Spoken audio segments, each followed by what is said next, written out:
Hello, Internet! Welcome to episode 204 of the Assorted Calibers podcast. The Second Amendment podcast is a little bit for everyone. I'm Weer'd, and with me, as always, is my very lovely hostess, Aaron Paulette. How are you doing, Aaron? I'm tired, boss. Mostly, I'm tired of people being awful to each other.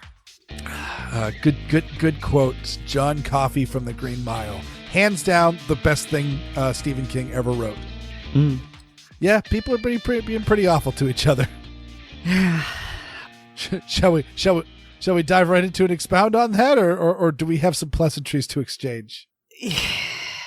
I mean, I don't really have anything positive. It's just I'm dealing with crap, and Florida has now fully entered summer, and it's just it's humid, it's stinky, it's nasty hot, and it saps energy and destroys showers, and it's But if you have anything happy or fun or cute regarding your daughter, I'd love to hear that.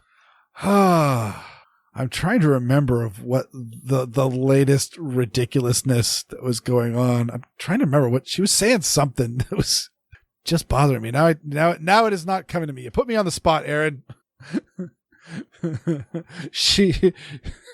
She did just get a toy dog. Evidently it's like a collectible. And I was doing other things. I was getting some chores done before it was bedtime. But evidently the dog comes out of the box totally hairy in such a way that you can't even recognize which collectible figure it is. And then you shave the dog and it creates a massive mess. And so I just came in and there was just a pile of fake dog hair like all over the dining room table. And I'm like, you're going to clean that, aren't you? But yeah, all I can say is that Massachusetts is in that brief moment where the weather is also quite nice, where we didn't need the AC. And I hung my laundry out on the line, and it dried very, very quickly. And I appreciate that because I am cheap and I enjoy the fresh smell of line-drawn laundry. Oh, look at you. You're being a 19th century housewife. I mean, I absolutely am. I'm just missing the Valium addiction. And I'm just saying, if someone wants to hook me up. Yeah. So, you know what? Let's just dive into the nonsense. So I think we could have predicted it that there has been calls for federal gun control legislation. Mm-hmm. It's so far it's just been pushed out, and I honestly haven't been really following as much of a political geek as I am. Parliamentary procedures I'm pretty terrible at. So like I don't know which ones need to go through and how many votes we've got and how many votes we don't have. Though I will say that right after I believe it was the Uvalde shooting, or I can't remember if it happened. It was before or after the Uvalde shooting. Chuck Schumer talked about gun control, and very shortly after said they were tabling the gun control discussion, which led me to believe that there is a handful of Democrats that have said, nah, I'm not voting for it, which is heartening to me because, again, one of the things that I really foresee at some point it's going to have to happen is the Second Amendment is going to have to become nonpartisan again. Right now, there does seem to be a left-right divide, and when you really look at it, that doesn't make a whole heck of a lot of sense. This is something that no matter what your political ilk is, having the access to personal firearms and the ability to defend yourself and rise up against the government or any of those things is absolutely a valuable tool to have. So I'm betting that, given that the people that are buying all the guns and all the ammo right now aren't all rural Republicans, there are definitely some urban and suburban minorities and women and other people who are traditionally Democrat, and I don't think that they're changing all of their politics. So So there probably are a bunch of senators and congressmen and women who are getting calls from various newly minted gun owners saying, hey, I like all your other stuff, but don't you dare come after my guns. And at least a few of them have said, you know what, it's not worth the risk, and have quietly said, let's not vote on this. But that was then. This is now. Now we have HR 790, which is the what is it? Protecting Our Kids Act. Yeah, Protecting Our Kids Act, because of course they've got to have stupid titles on it.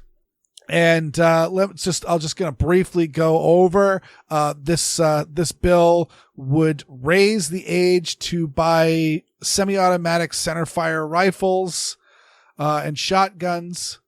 Centerfire shotguns. Yeah, all the rimfire shotguns out there. Good job, guys. To 21 years of age, which is interesting. I was actually just looking this up, and there was actually recently I think it was a federal appeals court. It wasn't quite getting to the Supreme Court case that was thrown out because I think it was New York. Now I'm getting out over my skis. I always do my research and then realize as I'm talking there was something else I should have researched. But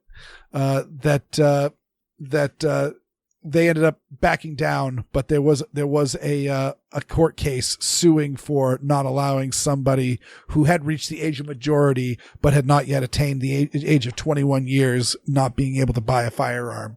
And so there's this, which might not be as extreme as that law, but it's still a pretty much most practical guns, because you can't buy any handguns until you're 21.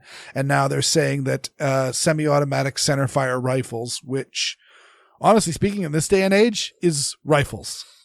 Mm-hmm. Then to prevent gun trafficking, essentially it's making straw purchasing more illegaler. I leafed through the text of the bill just before the show just to familiarize myself to it, and I could not see anything on this that it is making illegal that isn't already illegal. So, okay. Are they going to do anything about the people who lie on the 4473? Probably. Are they actually going to start enforcing those laws? I like I said, I just skimmed it. But I couldn't see anything about that. And then furthermore, they can right now. It's already illegal, and they just don't allocate the funds or the resources for it. I'll just be over here holding my breath then. Don't do that, Aaron. I like to keep you around, and if you hold your breath until they do that, you'll die. Several times over, as a matter of fact. So they're talking about raising the age to buy a gun. Are they doing anything about gun ownership? Because, for example, while you cannot buy a handgun until you're 21, if someone buys it for you and gives it to you as a gift, which is not a straw purchase, then I believe you can lawfully own one at the age of 18. I believe that still goes through. So really, this isn't changing anything. It's just making things more inconvenient for the law-abiding. Yes, I'm just scanning really quick to see if I have.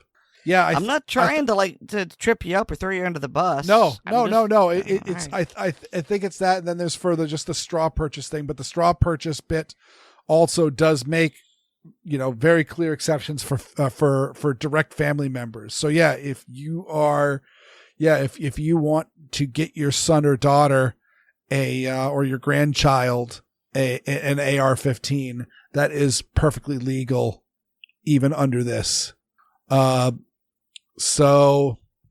Furthermore, let's see, untraceable firearms. This is, I think, just going after. Oh my God, ghost guns. Ghost guns, yes. A safe storage section, which will be interesting. It appears that they are not going directly in the face of Heller, which did rule that requiring firearms to be locked except when in use, it was unconstitutional. They are essentially adding that extra level of when a minor might be able to access it. which I won't lie is perfectly good sense if you have minor kids and guns are locked. Though, of course, also minor kids. So speaking of age statements, that could mean a 16 or a 17-year-old person. They are still a child, even though they are a teenager, and they very well may be a very excellent shot and very competent at shooting. So the idea that you would suddenly be concerned about them being able to access firearms, hell, I mean, my time up in rural Maine, how many kids that I knew or how many relatives of mine that would literally, like, parents encouraged, yes, if you want, here are your guns. Go take them out in the fields and shoot as many woodchucks and coyotes and other things that are problems to our farm animals. Stack them as high and as deep as you can. Have fun.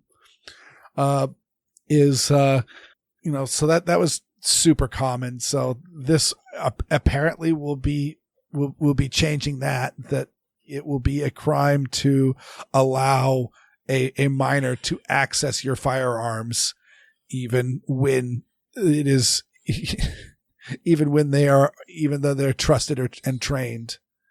I assume there's got to be a carve out there for supervision, like when at the range. I'm sure. So this, I mean, everything I've read on this law is fairly safe run. They're dipping their toe in the water with some dangerous stuff, but otherwise not really.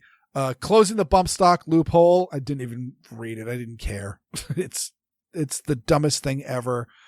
Whatever else is going to make me dumber. If you want to read it, go right ahead. I'm heavily armed. You can't make me. And then Title 6, keep Americans safe. Wow, how vague can you be? And it is essentially banning the production or importation or transfer of large capacity ammunition feeding devices. And that is setting a limit on 10 rounds. And it's essentially saying that you cannot buy or transfer any large capacity magazines, but anything that is still in your possession is still in your possession. But I believe when you die, the magazines die with you. That's going to be difficult, if not impossible, to enforce. Oh, absolutely. Absolutely. Especially since, I've got a bunch of magazines that have no markings on them whatsoever, or very minimal markings on them. And it's one of those like, okay, I did my research. I'm pretty sure these are older than 1994. I might be wrong, but hey, guess what? That's up to the state of Massachusetts to prove. I'm comfortable with that. And so, this makes it even worse because, it is absolutely going through. It is tough with a company like Magpul that produces so many of them, and they actually do have date codes on their magazines for quality assurance. And so that will mean that your Magpul mags are going through. But then again, also they aren't able to make any more except for law enforcement only, I'm assuming. Didn't look close enough to it, but guess what?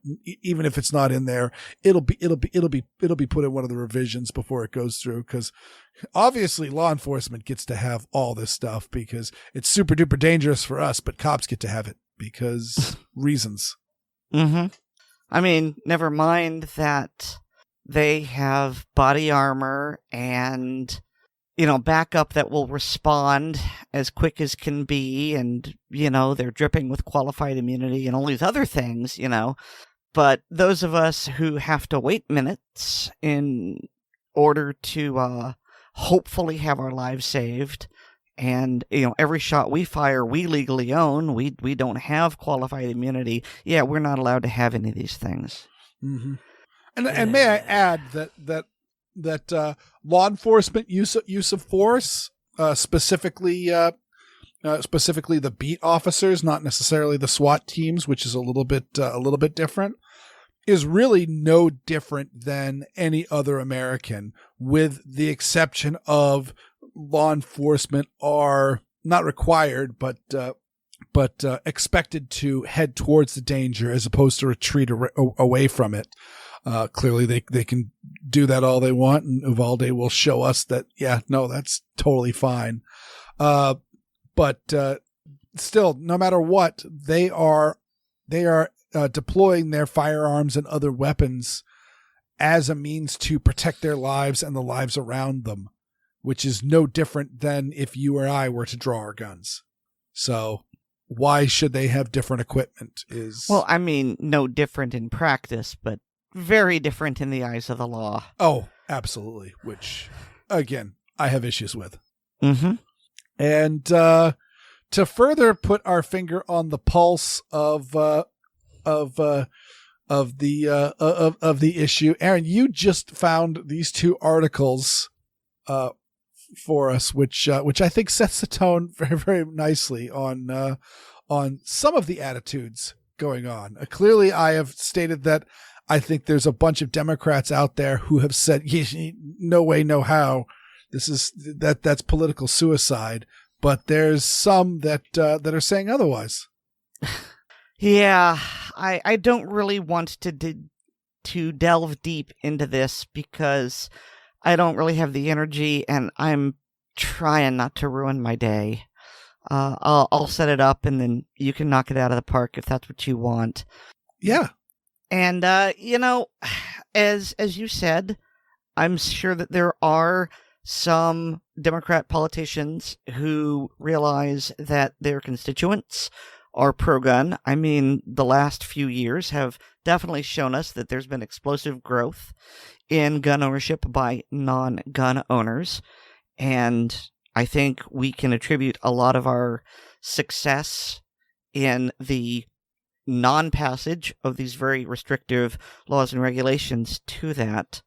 But there are other people who are, very safely ensconced in anti-gun enclaves, and some of them at this point are, to overuse a phrase, are saying the quiet part out loud.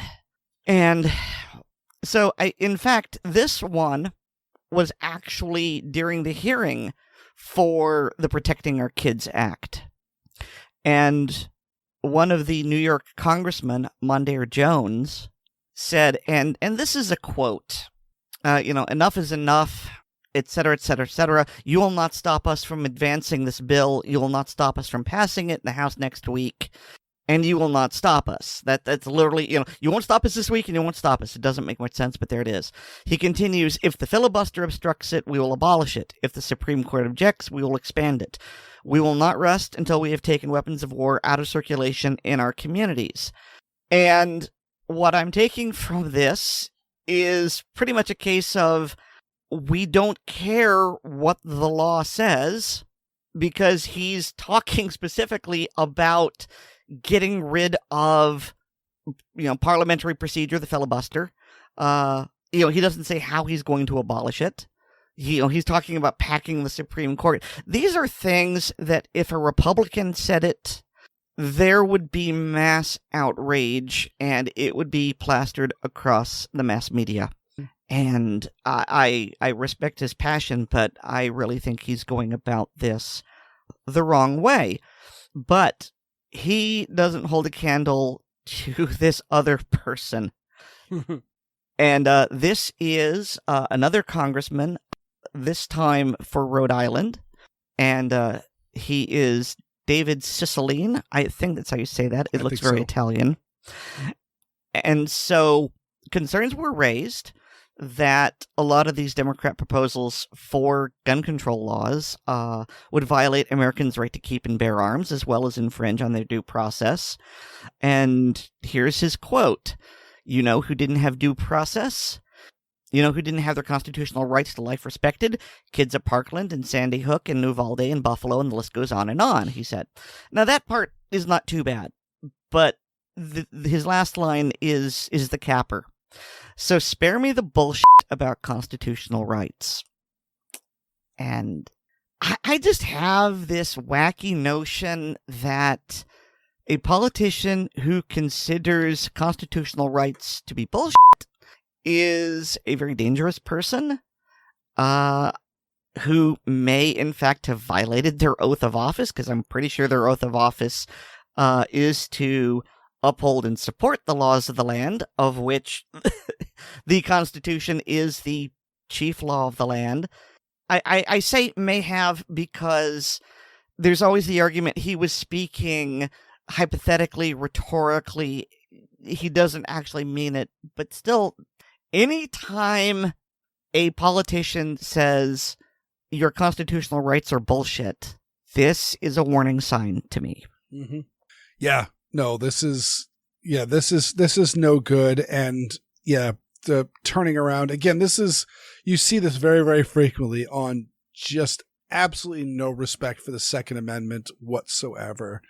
And, honestly speaking, a lot of them who are talking like this have no respect for any of the rights. These are the same people who brought us, the stop and frisk rules and these restrictions on free speech and things like that. So I guess it's no surprise that, yes, they also are having issues with the Second Amendment. But yeah, that's kind of beyond the pale. And yeah, that's all I can say. It's a really, really good finger on the pulse of some of these anti-gunners. They will stop at nothing if it means, like I said, abolishing the filibuster and packing the Supreme Court to go through, which is saying that even if the Supreme Court rules that the law is unconstitutional, they will simply pick judges that will disagree with that previous ruling, which, just think about just how upside down that is. Nothing. Well, that is how the Supreme Court works, because the Supreme Court has reversed decisions of previous courts. Mm-hmm. And so by itself, that's the valid working of government. Mm-hmm. But when he's saying that in order to get what we want, we're going to cheat isn't the right word, but I'm not sure what the right word is. Pull out all the stops, really. Yeah, there's definitely the feeling of no tactic is off the table. Mm-hmm. So I'm going to make an analogy here. And it may not be a very good one, but if you overheard if a police officer was caught on the news saying, to hell with Miranda rights, that police officer would very quickly probably find themselves out of a job or facing disciplinary behavior, because it is not their purpose to say to hell with it. And saying these things is unprofessional, and it's a violation of their duties and their oath of office. And I feel this is very similar. And so when they say things like this, it makes me wonder just how far are they willing to go. And I don't mean, the tinfoil hats of, kill us all, but it indicates that they're willing to cheat to get their way. And I probably am showing large amounts of naivete regarding just how much lying and cheating and deception goes on in politics. But I would like to think that there is some degree of idealism that can still be found in that job. It's probably not true. This is going to sound like a tangent, but it's not. There was a British sitcom, sort of, in the very early to mid-'80s called Yes Minister. And I say it was a sitcom because it lasted for 30 minutes, and it had a laugh track. But honestly, this was a masterclass in the art of governance.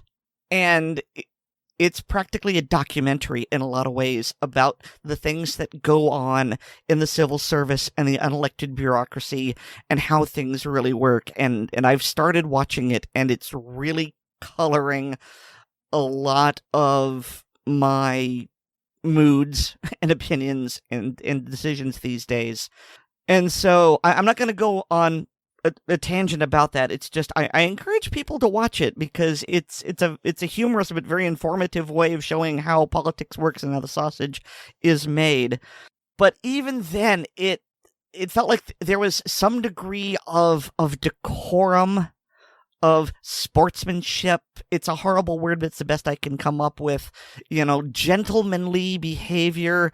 And what I'm seeing now really reminds me of the very early days of our nation, when we would have people in Congress, and I don't know if they were representatives or senators or both, but I mean, there was one where one person very famously pulled out a fireplace poker and beat the living crap out of an opponent. Mm-hmm. And it feels like that's where we're going. And if we're going to be engaging in underhanded tactics, which suggest that violence isn't off the table in the highest halls of power, it makes me worry about what's going to happen with the rest of our society. Isn't that an underlying fear? Well, to continue on this direction, specifically on the desperation of politicians, Canada, in the wake of the mass shooting in Texas, because of course Canada borders Texas nowhere, but yeah, Justin Trudeau saw an opportunity and never let a tragedy go to waste, as Hillary Clinton once famously said, and has essentially declared a freeze on handguns. So essentially how it works is that you can own the handguns that you have. There will be no purchase of new handguns. And upon the passing of the handgun owner, they will not be able to transfer them. So essentially, if this goes through, which I don't believe it has at the time of this recording, does go through, essentially handguns will be illegal in Canada in a generation. The same thing has happened with certain quote-unquote assault weapons, in the fact that they can still be owned by people who legally purchase them, but they cannot be transferred in any way. And I think I remember reading, though, again, I didn't chase this one down, I believe there's certain classes of firearms where you can't even bring them to the range. Like literally you can just have them. And maybe if you've got like a berm in your back 40, you can shoot it there, but you certainly can't take it off of your property to transport it to a shooting range. So, yeah. Okay, Weird, but please explain to my jaded, cynical butt why I should care what happens in Canada. You shouldn't. Okay. That it's their country and they can do as awful things as they want to.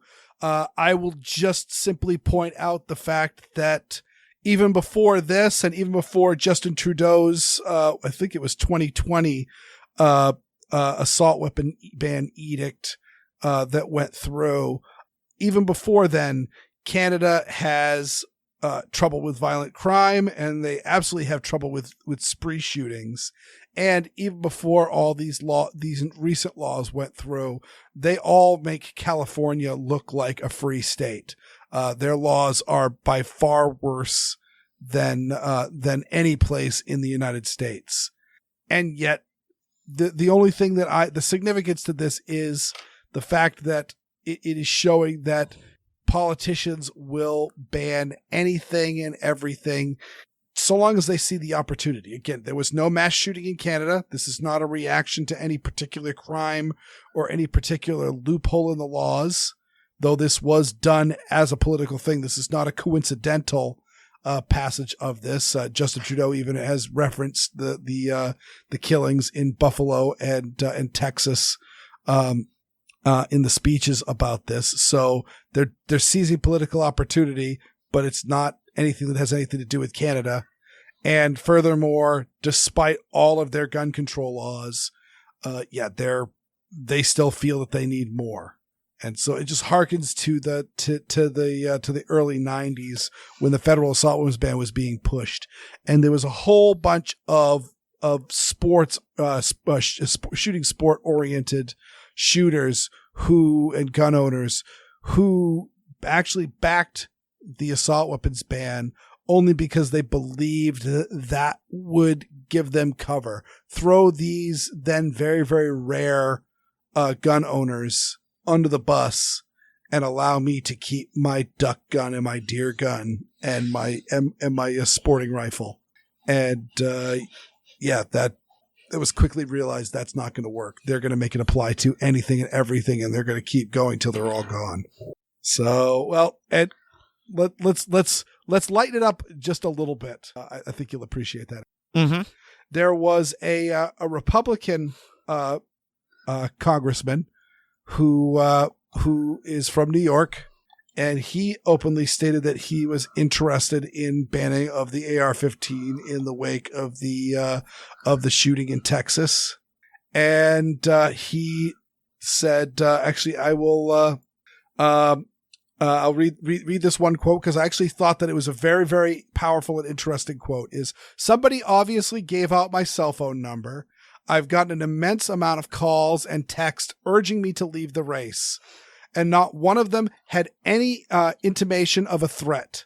There was nothing along those lines. So essentially, somebody gave out his phone number and told them, and said, "Hey, you can use this as a way to urge him to that we want no part of this."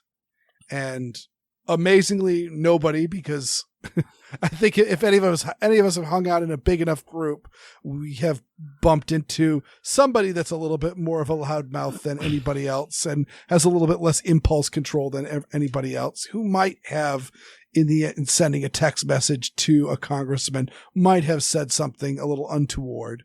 But instead, it sounds like he got a lot of respectful requests to say that, no, they want no part of that. And he has decided to resign the race and get out of the way for a pro Second Amendment candidate to take his place in the next election. So, continuing on the lines of gun control laws being proposed on the federal level, I saw this interview with President Biden as he was boarding Marine One, talking about just that.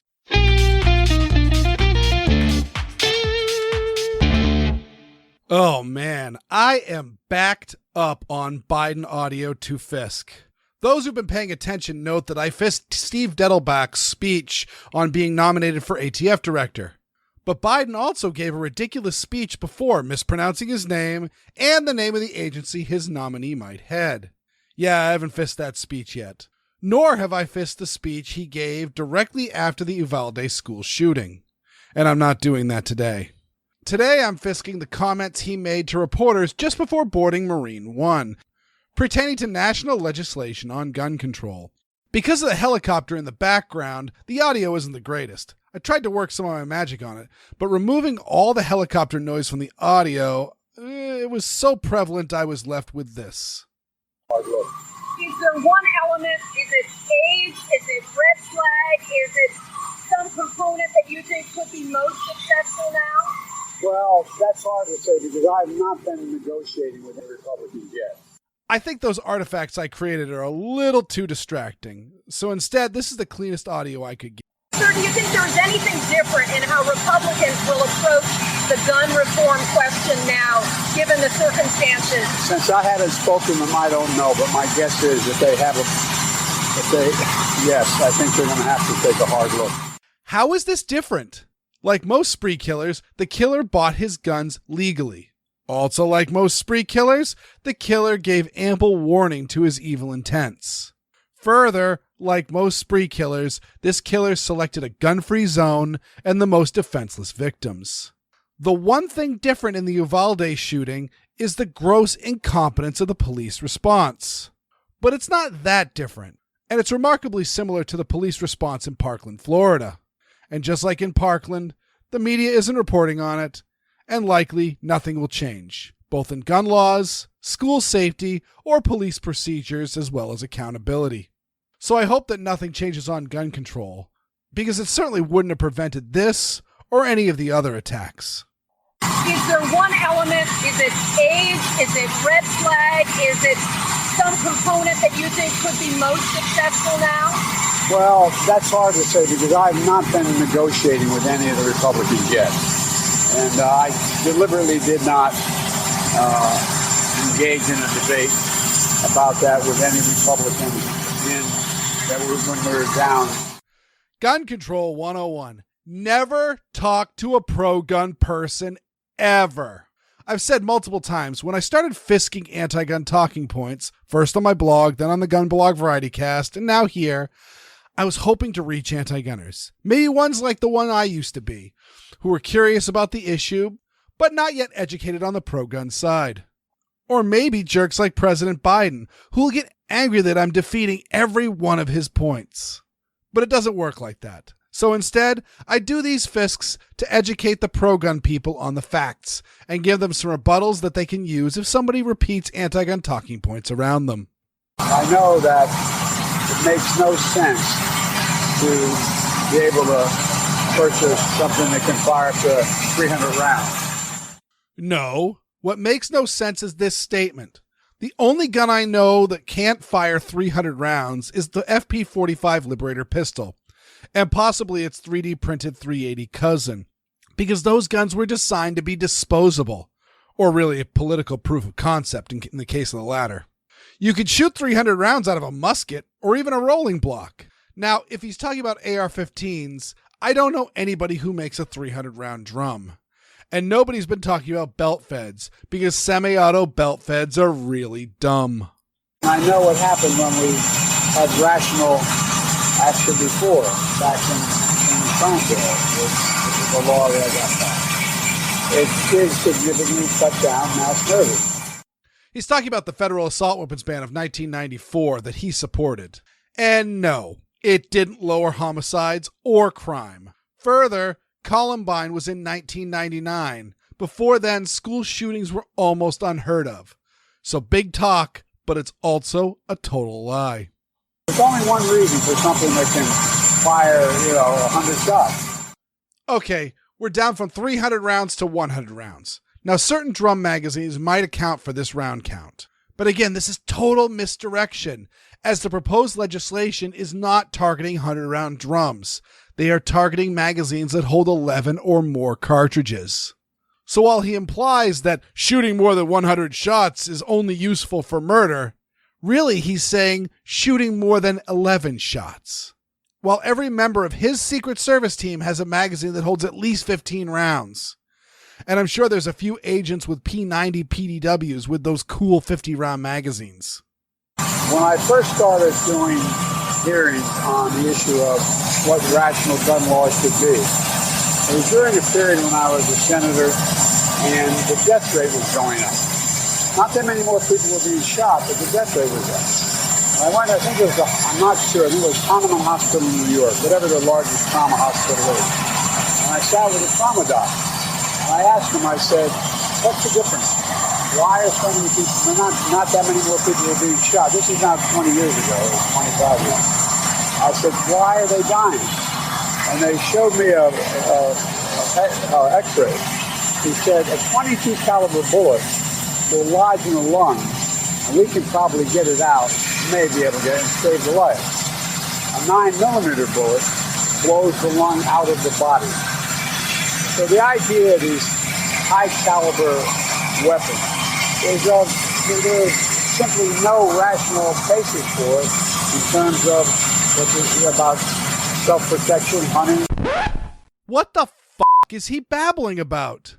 So we're not even doing the, do you know what a 5.56 round does to a human body nonsense anymore? Now we're saying that a 9mm will gut a person like a damn fish?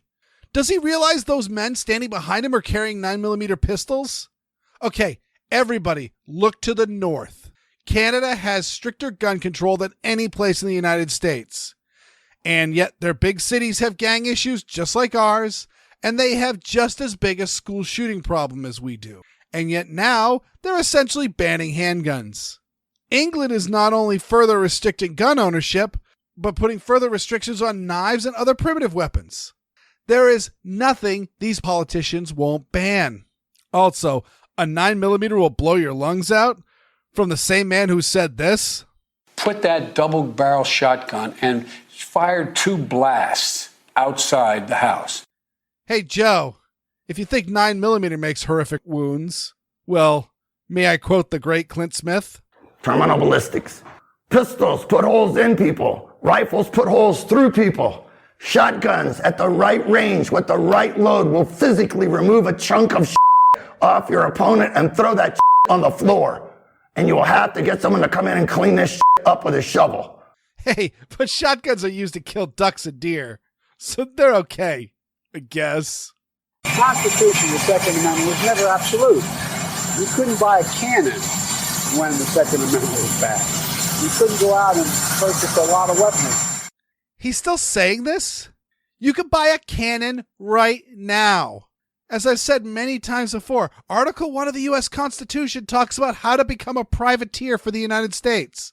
And to be a privateer, you really need a warship. So yeah, the Second Amendment kind of was absolute when it was ratified. Just because you don't like it doesn't mean you can't say it wasn't so. Not many are saying it anymore, but there was a while there where people were saying that, the tree of liberty is water with the blood of patriots, and what we have to do is have to be able to take on the government when they're wrong. Well, to do that, you need an F-15, you need a Abrams tank. Because President Biden butchered it so much, I thought I'd read the extended quote. What country before existed a century and a half without a rebellion? And what country can preserve its liberties if their rulers are not warned from time to time that their people preserve the spirit of resistance? Let them take arms.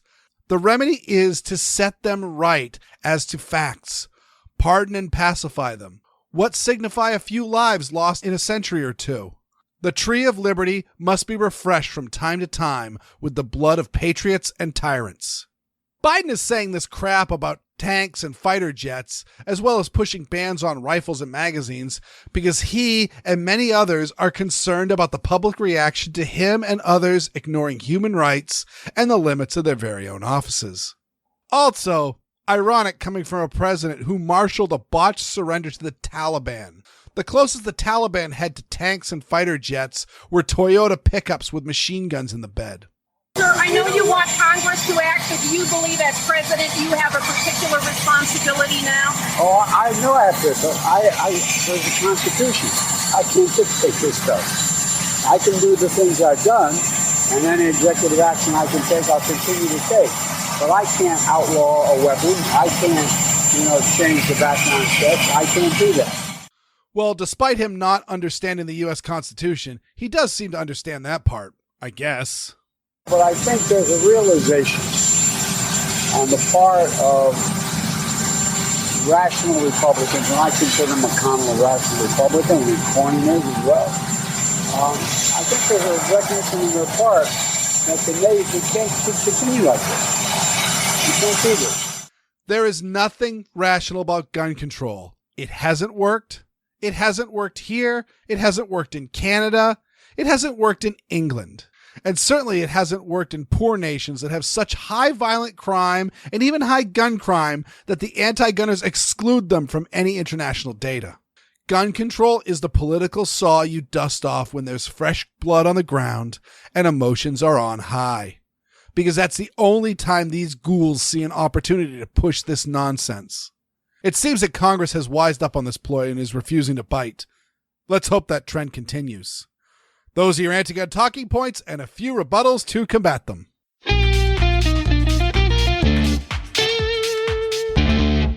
Oh, good old Clint Smith. I mean, first of all, he's funny to listen to. I've watched so many of his videos, and he is a crusty old fart, but also very funny. But there's also the fact that my first exposure to him was you doing an impression of him, and it was specifically that line you used.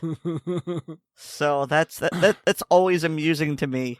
I will say right now, for a future blooper reel, there will be the me calling for that clip in my Fisk, and I couldn't resist but do my Clint Smith impersonation. So I don't know at this point if it's been determined to be satire or Photoshop or not, but around the same time as Biden talking about 9mm blowing people's lungs out their back. I also saw something that purported to be from NPR about how AR-15 rounds are so powerful they will decapitate people. And all I can say to that is, good Lord, imagine the devastation of a 9mm pistol caliber carbine in AR-15 format. Confirmed. There, I will put it in the show notes. But yes, that is confirmed. NPR absolutely absolutely said that, or quoted an expert that said that an AR-15 could decapitate a human body.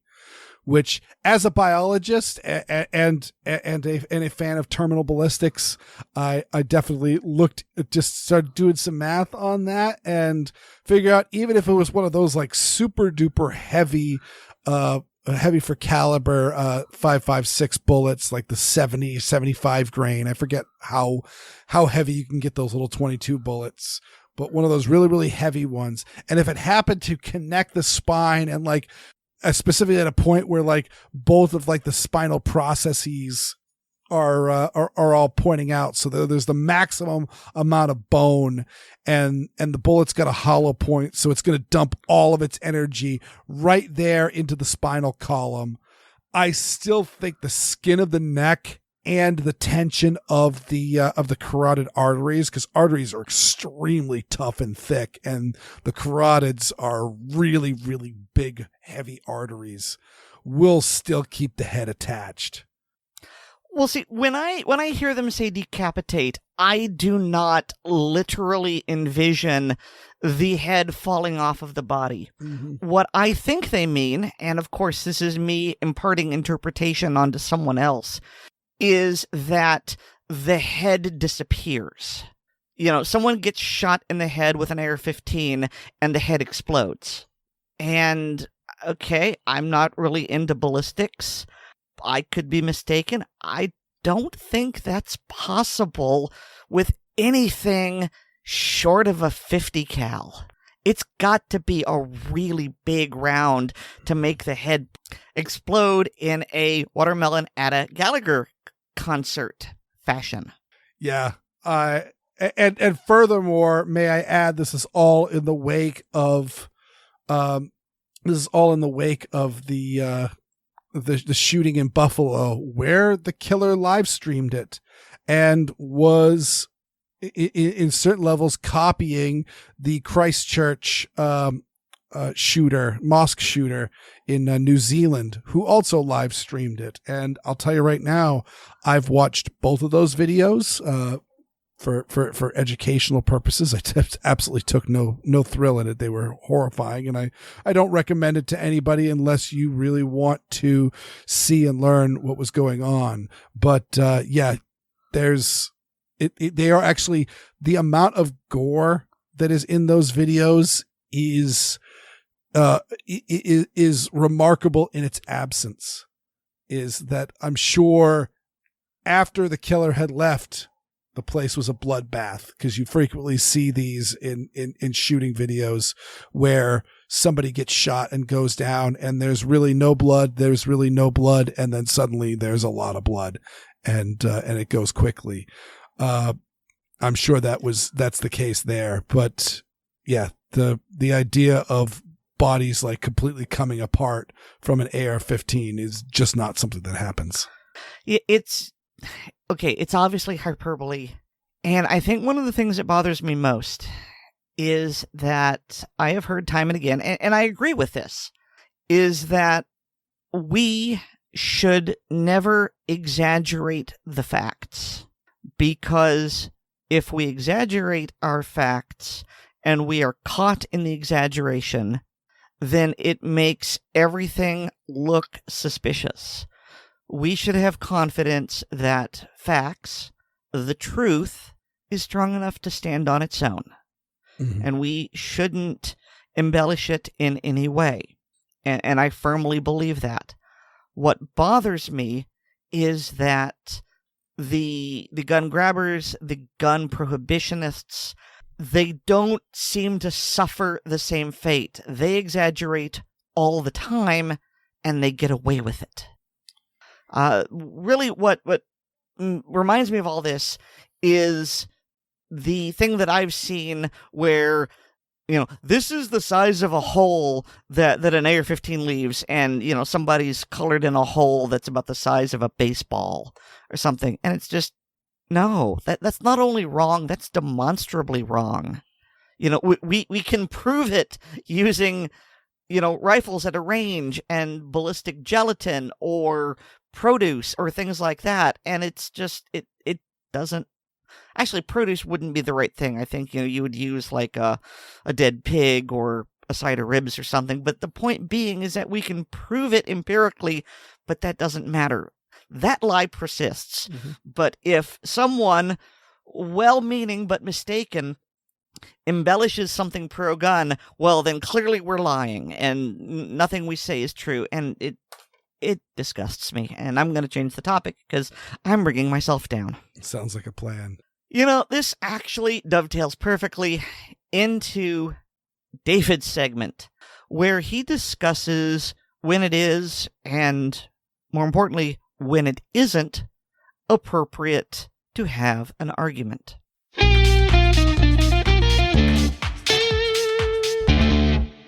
Hi, and welcome to Gun Lovers and Other Strangers. In this segment, I'd like to talk again about debating with gun control advocates, but this time more specifically about not debating. After the recent mass murder in Uvalde, Texas, some of my more left-leaning friends started posting gun control memes on social media and generally talking positively about expanding gun control. As usual with these types of memes and statements, they're short on facts and long on emotions. I could have responded to their memes with statistics, links, and data, but what would that have gained me? Hopefully our listeners are familiar with the Brandolini bullshit principle, also called Brandolini's law. In short, it states that the amount of energy needed to refute bullshit is an order of magnitude larger than to produce it. Weird Audio Fisks in this podcast are excellent examples of this principle.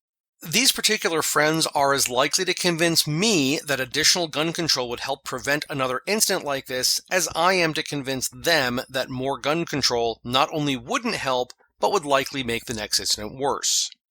So, what would be the benefit of confronting them at this time? As far as I can tell, the most likely result will be damaging the relationship. Not to mention, most of the people I know who are talking about expanding gun control are doing only that. Talking about it. They aren't volunteering with Moms Demand Action or Everytown. They aren't donating money to Giffords.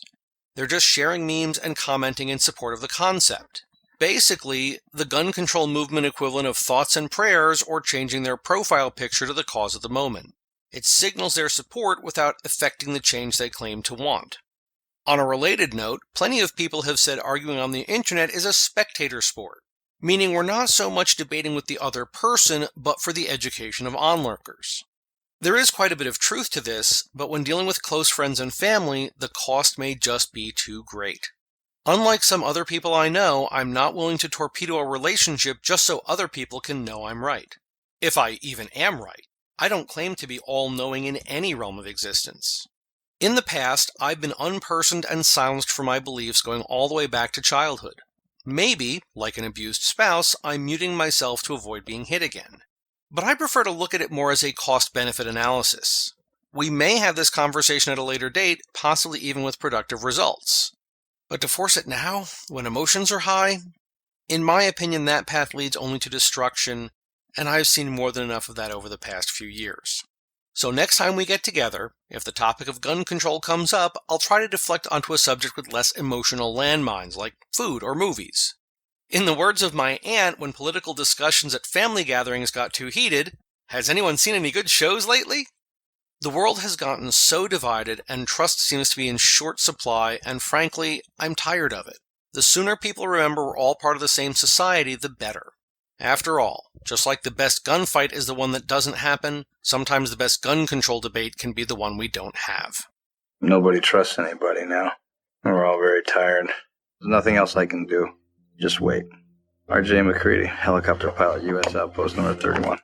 That about wraps up this segment. If you have any questions for me or suggestions for future segments, or a comment on a past segment, please post them on the Assorted Calibers Podcast Facebook or MeWe pages, and Aaron or Weird will make sure I get them. I'm also a contributor on the Blue Collar Prepping blog, which can be found at bluecollarprepping.blogspot.com. We're always looking for people interested in submitting posts to the blog. Please check out the site. That's all for now. Thanks for listening. I'm David, and this is Gun Lovers and Other Strangers.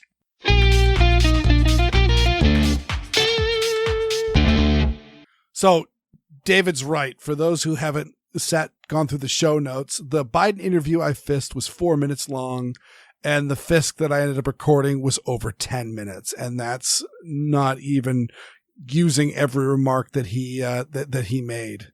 So yeah, it takes much longer to make a supported argument than just a lie and covering just a lie. And of course, that's total running time at the end. It took me like hours to write the script and do the research. So yeah, they could just easily lie while I've got to spend time doing work to counter it.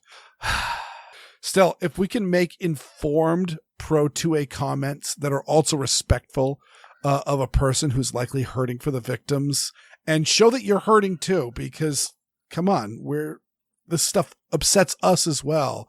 That can be a way to start a dialogue. We just don't want to be scoring points on someone who's grieving.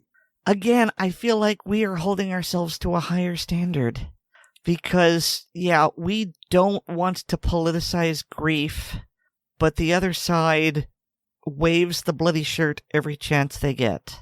It's not right.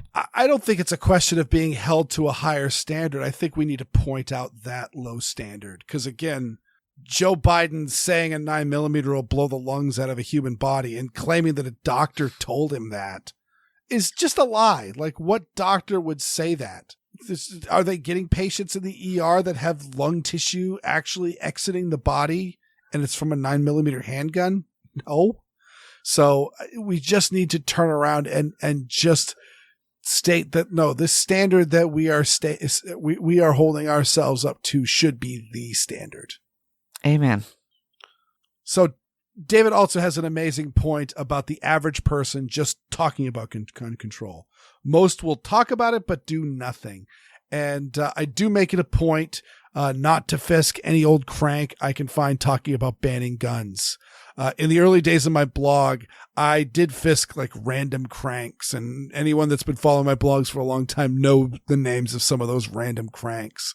And in many cases, my blog was much more wider read than these anti-gun bloggers were. And so like I was drawing traffic and attention to them. So I was actually boosting their signal. So I was making a point to have a rule of engagement on I am only fisking and going after people who are either making laws that are going to affect us or are directly influencing the people that make laws that are affecting us. So one of the big underlying points of all of that is this talking about urgency and about emergencies. And Xander brings us his independent thoughts on these so-called emergencies.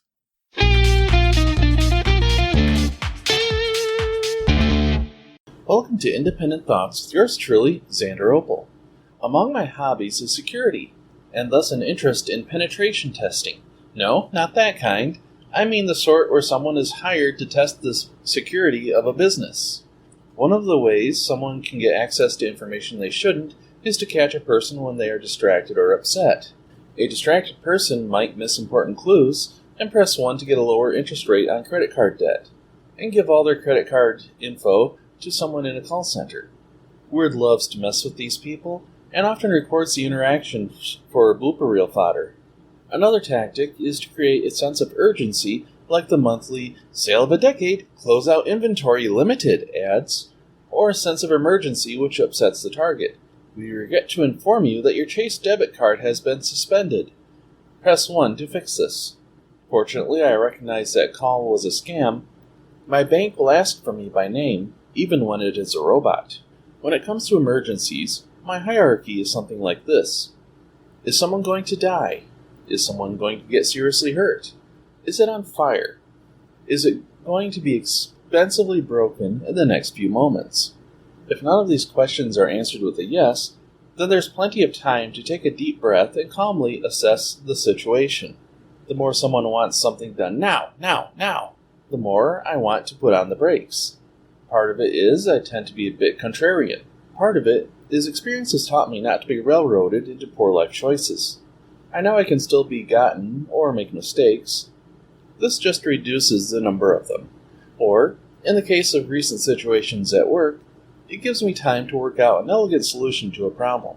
It might be having to get someone unstuck from a mud hole, or badly damaged equipment from when an important piece broke. The stuff has already hit the fan, so might as well relax and enjoy the ride since it's not likely to get worse. Stepping from prepping to firearms issues, the anti-gunner crowd is a bit like those scammers. They use an incident where the worst is already over to create a sense of false urgency, alarm, panic, and upset to get their way. What they don't say is that it will take months for legislation to go through. What they propose often won't fix what caused the terrible event to happen in the first place. For example, universal background checks.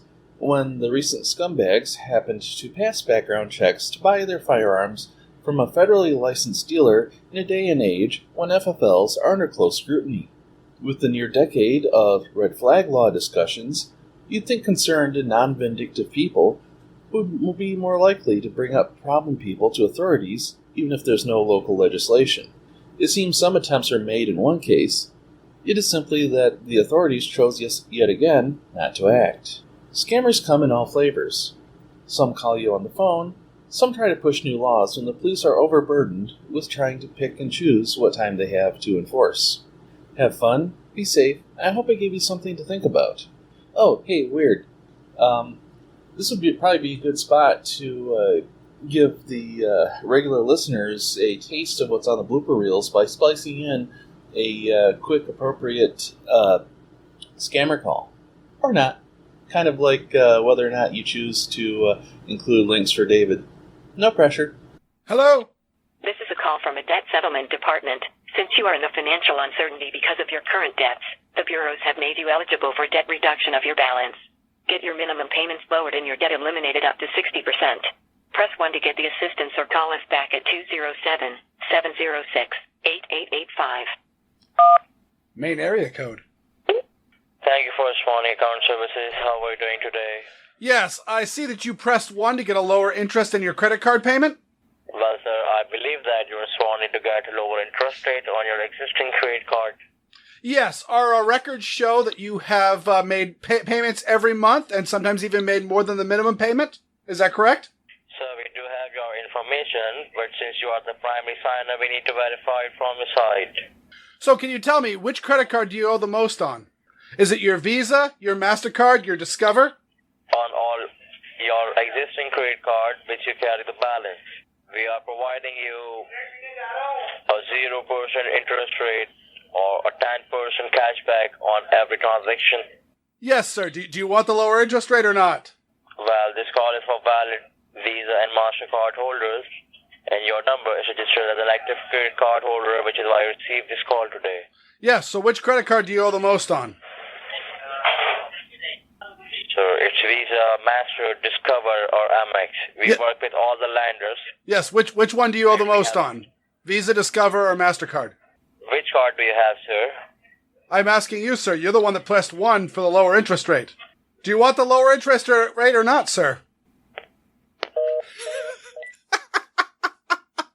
I mean, that guy was really friggin' dumb.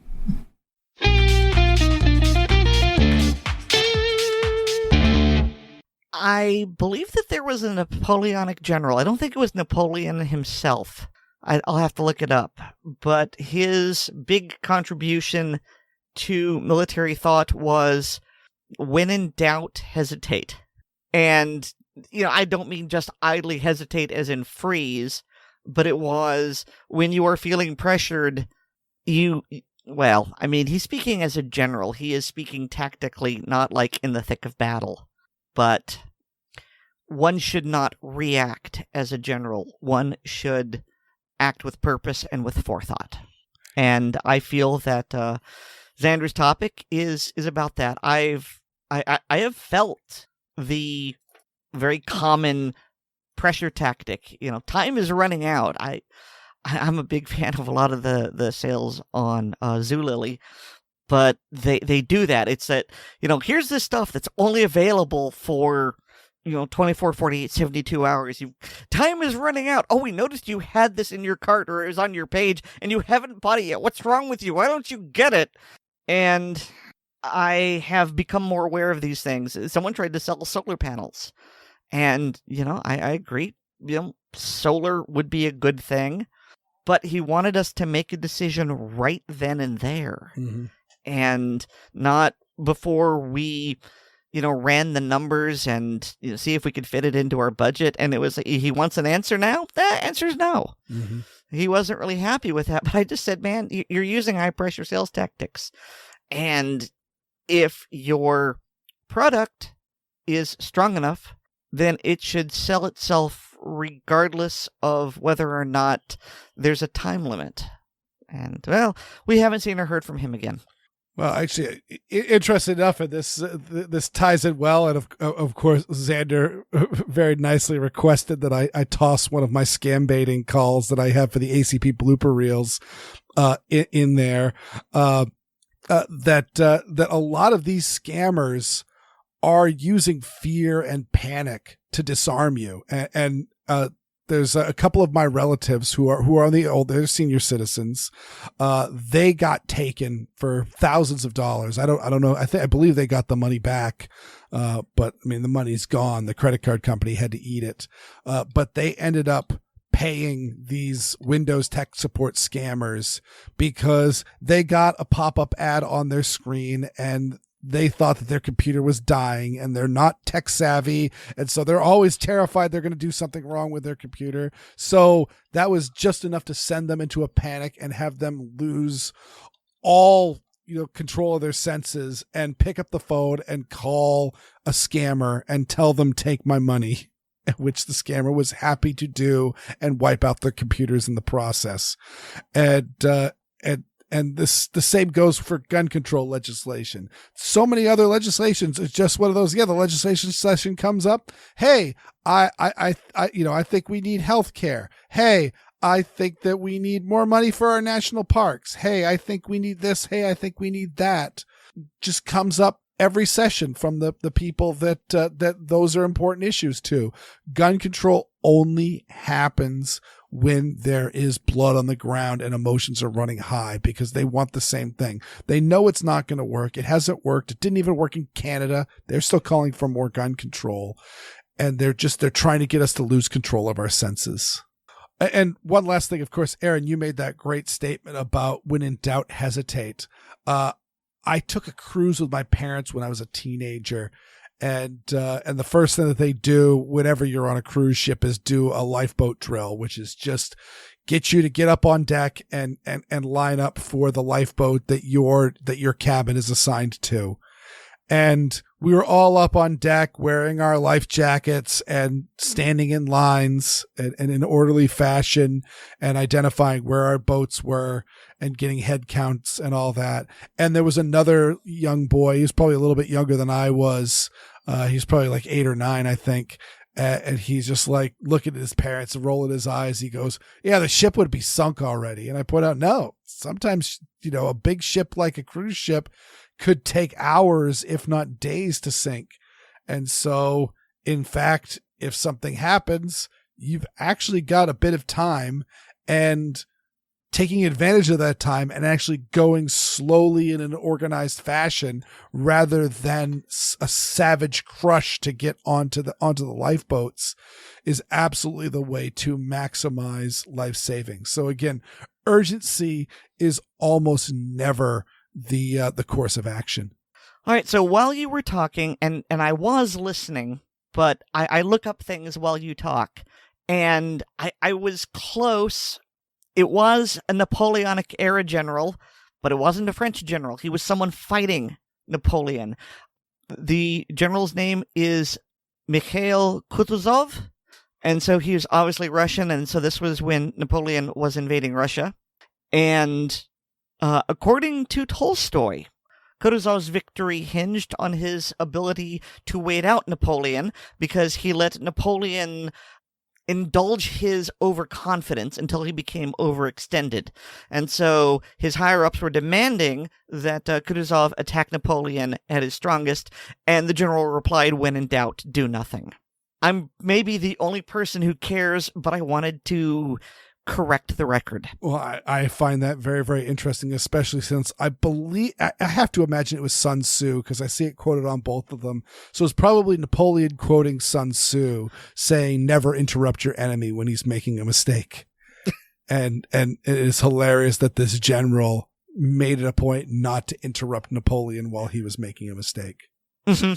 Well, what is not a mistake is you listening to this podcast, and I want to thank each and every one of our listeners. But of course, a very special thanks goes to all our supporters on Patreon.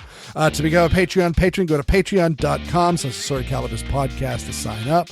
Patrons get an early release of the podcast, plus bonus content, like they get this episode a little bit early. But we also have the blooper reels. You've heard bits and pieces of it. You heard my scam baiting. Whenever a scammer calls, I always record it because they all must pay, and I have a lot of fun with them. We have the ACP film tracks, and we also have the ACP Mag Dump, which is our unscripted monthly show.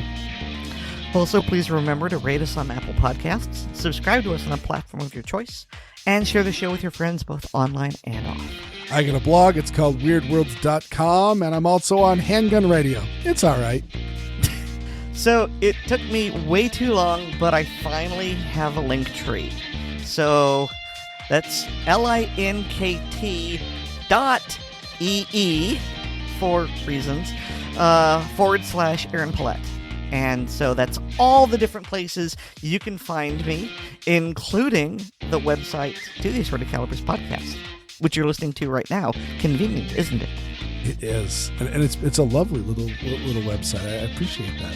Yeah.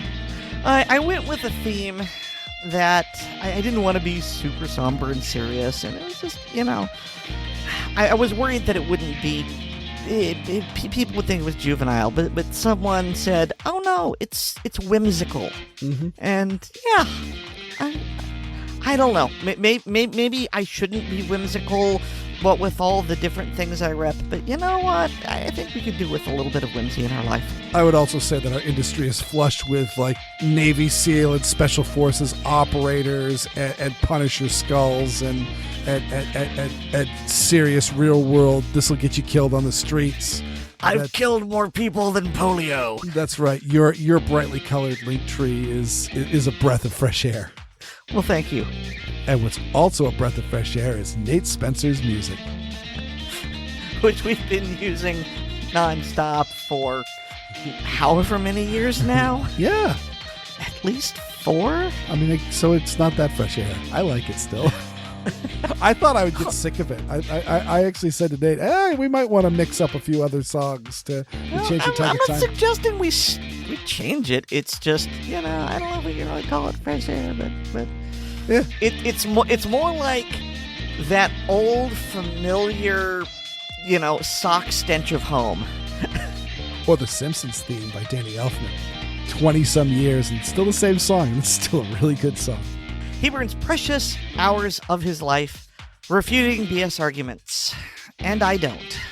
I don't know which one of us has made the better choice in the end. That's up for you to decide. But how we spend our life is assorted, and so is our podcast. Good night, everybody. Good night.